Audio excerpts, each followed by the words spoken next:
Mama, take a two. Nabuntis po ako ng maaga. Pinaldag ako ng ganito. Yung nabuo. Ayan ang sinasabi ko sa'yo, hindi ka kasi nakikinig sa mas nakakatanda sa'yo. Pero okay lang yan, gawin mo na lang inspirasyon. Ang bata-bata mo pa. Opo. Gawin mo na lang inspirasyon yan. Magtanda ka na at ngayon pa lang sinasabi ko na sa'yo, maraming responsibilidad dyan sa pagbubuntis mo. Opo.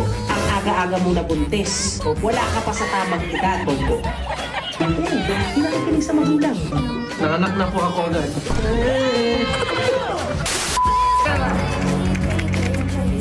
Ang hirap ng ganito. Tanda mo yung pinaglakad pa.